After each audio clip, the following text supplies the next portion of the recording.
10 سال کے بعد لاہور کی زمین پر قدم رکھا ہے۔ بہت کچھ بدل چکا ہے۔ ٹریفک کا ازدحام ہے اور دوسری طرف میٹرو ٹرین شہر کے بیچوں بیچ بل کھاتی گزر رہی ہے۔ جو کچھ نہیں بدلا تو لاہور کی ثقافت نہیں بدلی، لاہور کے پکوان نہیں بدلے، لاہور کا ورثہ نہیں بدلا۔ لاہور امین ہے تہذیبوں کا، راستہ ہے محلات کی غلام گردشوں کا، قصہ گو ہے شہنشاہوں کی عمارت کا۔ لاہور میرا جنم بھومی ہے، لاہور میرا مادر علمی ہے، لاہور لاہور ہے۔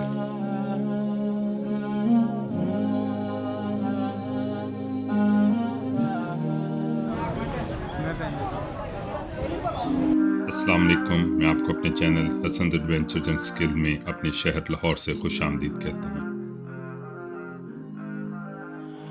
لاہور کی سیاحت کرنے کے لیے میٹرو لاہور ایک جدید آمد و رفت کا ذریعہ ہے۔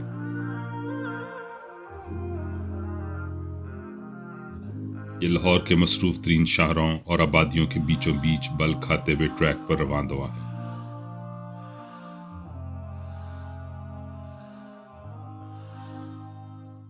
اس میں سفر کرتے ہوئے ماضی میری آنکھوں کے سامنے تھا، جب انہی راستوں سے گزرتے ہوئے سینٹرل ماڈل اسکول اور پروفیشنل ادارے UET لاہور جایا کرتے تھے۔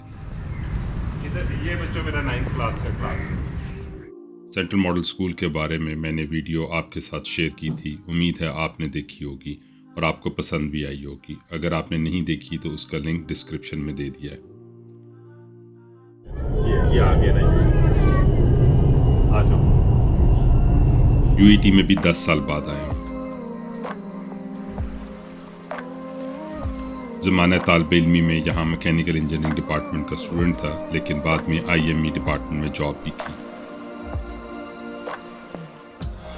IME ڈپارٹمنٹ میں پرانے احباب سے ملاقات کی،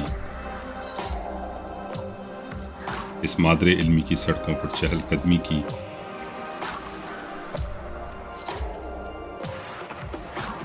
اس ادارے میں جاب بھی کی، لیکن سب سے یادگار لمحات زمانے طالب علمی کے تھے۔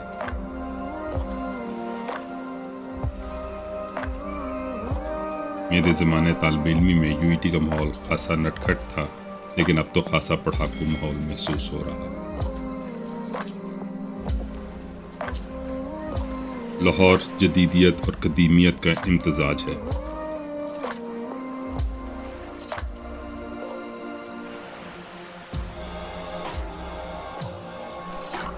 آمد و رفت کے جدید ذرائع، پرآسائش ہاؤسنگ سوسائٹیز اور نت نئے شاپنگ مالز، لاہور کے گلدستے میں خوبصورت اضافہ۔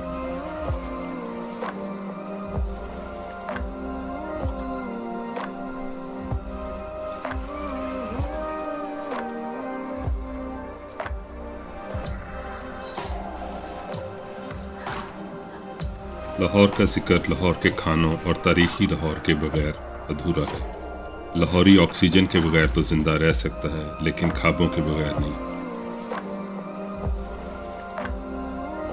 وہ فاسٹ فوڈ ہو یا روایتی لاہور کے پکوان، ذائقہ اور مقدار کی گارنٹی ہے۔ ویسے تو ایک بہت باعث سٹیٹمنٹ ہے، لیکن میں پھر بھی یقین سے کہہ سکتا ہوں کہ لاہور جیسے پکوان کہیں اور نہیں ہوتے۔ تاریخی لاہور کا ذکر تو بہت ہی اہم ہے۔ اگرچہ لاہور میں بہت زیادہ تاریخی مقامات ہیں، لیکن میں صرف 3 مقامات پر ہی جا سکا۔ اس میں شالامار باغ، بادشاہی مسجد اور لاہور کا قلعہ شامل ہے۔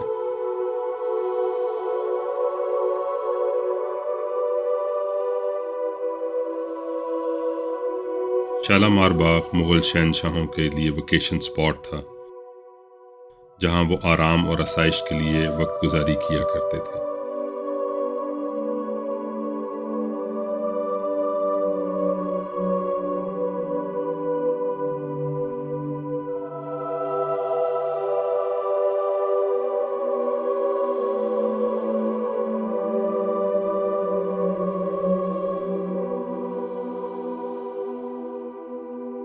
مغل بادشاہ شاہ جہاں نے 1942 میں اسے تعمیر کروایا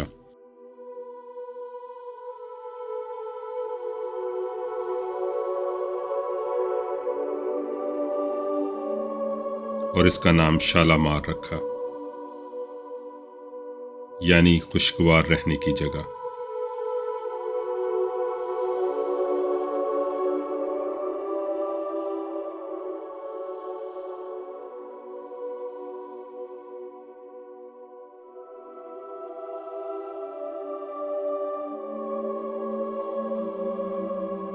اب بھی یہ لاہور کے پرہجوم علاقے یعنی باغبان پورہ کے اندر ایک پرسکون جگہ ہے۔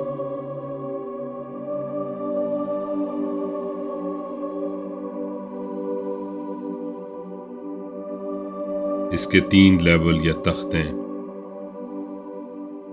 اور ہر تخت پر تقریباً 150 فوارے لگے ہوئے ہیں۔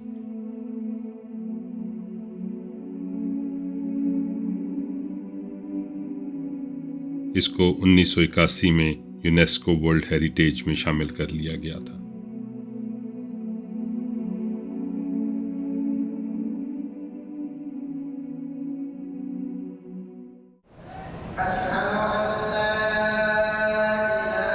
بادشاہی مسجد شاہی قلعہ لاہور کے مغربی عقب میں مغل بادشاہ اورنگزیب نے 1673 میں بنوائی۔ اس مسجد کو 1673 سے 1986 تک دنیا کی سب سے بڑی مسجد ہونے کا اعزاز حاصل ہے۔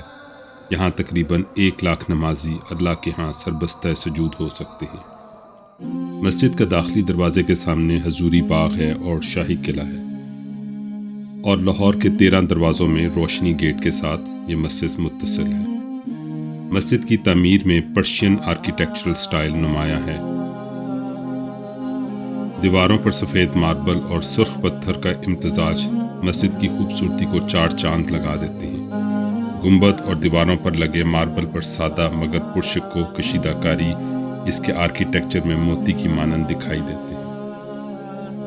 اس کی تعمیر کا انداز جامع مسجد دہلی سے بہت مماثلت رکھتا ہے۔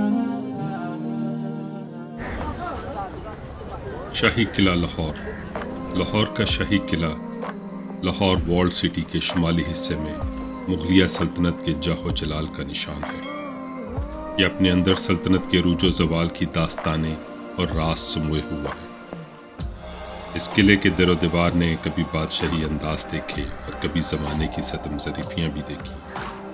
اس قلعے کی بنیاد مغل بادشاہ اکبر نے 1566 میں رکھی اور بعد میں آنے والے بادشاہ اپنی تاریخ بھی اس میں رقم کرتے گئے۔ یہ قلعہ سکھ شاہی کے عروج میں مہاراجہ رنجیت سنگھ کی رہائش گاہ بھی رہا۔ 1981 میں اسے یونیسکو ورلڈ ہیریٹیج کے تحت ایک عظیم الشان مغلیہ مونومنٹ کے طور پر شامل کر لیا گیا۔ قلعے کا آئیکونک دروازہ عالمگیری گیٹ کہلاتا ہے۔ اس دروازے کے سیمی سرکولر مینار اور خوبصورت گنبد مغل بادشاہ اورنگزیب کی یادگار ہیں۔ اس گیٹ کے سامنے حضوری باغ، علامہ اقبال کا مقبرہ اور بادشاہی مسجد ہے۔ قلعے کے داخلی دروازے کی طرف جاتے ہوئے راستے میں نوابوں کی حویلیاں ہیں جو کہ اب ریسٹورنٹس میں تبدیل ہو چکی ہیں۔ داخلی دروازے پر ایک بہت بڑی دیوار ہے جس پر بہت خوبصورت تصویر کشی ہوئی ہے۔ یہ بادشاہ جہانگیر کے فن سے محبت کی گواہی دے رہی ہے۔ شاہ جہاں نے اس قلعے میں بہت زیادہ نمایاں اضافہ کیا جس میں بادشاہ کی رہائش گاہیں یعنی کہ رائل کوارٹرز اور دیوان عام اور شیش محل نمایاں بلڈنگز ہیں۔ قلعے کے مرکزی دروازے سے داخل ہوتے ہی قلعے کا جاہ و جلال دکھائی دینا شروع ہو جاتا ہے اور کاریگروں کی کاریگری حیران کر دیتی ہے۔ داخلی ریمپ کے ساتھ ہی رائل کچن اور کچھ فاصلے پر بارود خانہ تھا۔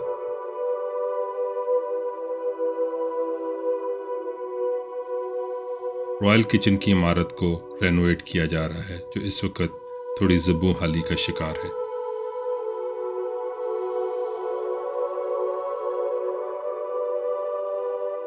شمال کی طرف دیوان عام ہے۔ یہ دیوان عام شاہ جہاں بادشاہ نے بنوایا اور یہ عوام کے مسائل سننے کی جگہ تھی۔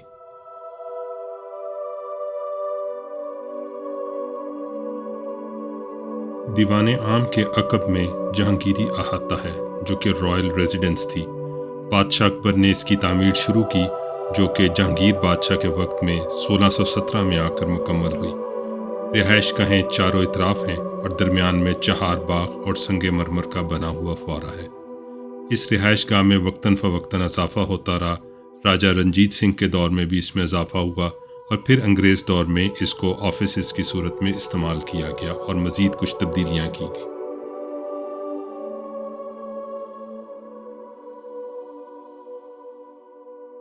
شاہی قلعہ لاہور کی سب سے آئیکونک عمارت شیش محل یا پیلس آف کرسٹل ہے۔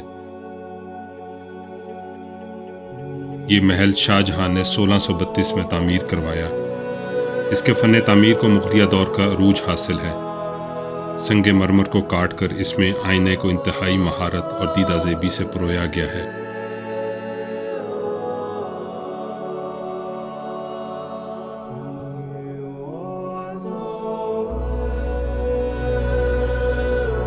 اس کی تعمیر شاہ جہانی دور کی عکاسی کرتی ہے، جس میں سفید ماربل کا استعمال بکثرت کیا جاتا تھا۔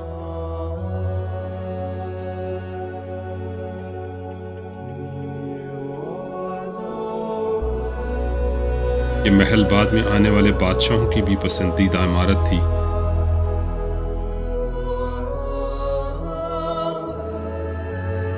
راجہ رنجیت سنگھ نے بھی اس محل کو اپنی رہائش گاہ کے طور پر منتخب کیا اور وہ یہاں پر اپنے کوہ نور ہیرے کی بھی نمائش کیا کرتا تھا۔ یہ فن آئینہ کاری کا نہایت خوبصورت شاہکار ہے۔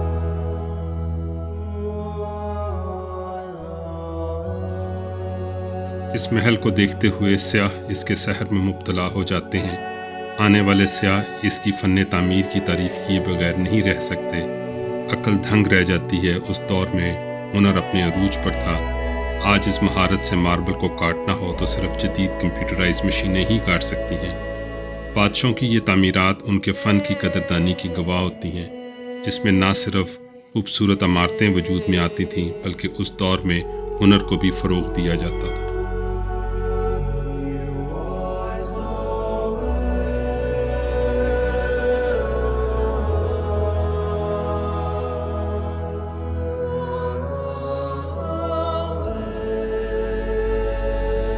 اس عمارت کو 1981 میں یونیسکو کی ورلڈ ہیریٹیج کا درجہ دیا گیا۔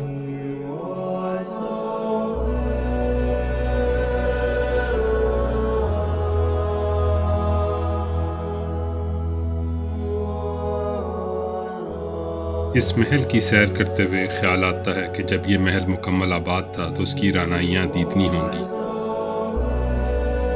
رات کو شمع کی روشنی آئینوں سے منعکس ہو کر ہر سو پھیل جاتی ہوگی اور اندھیروں میں اجالا ہو جاتا ہوگا۔ محل کی خوبصورتی میں فواروں اور آبشاروں سے مزید اضافہ کیا گیا۔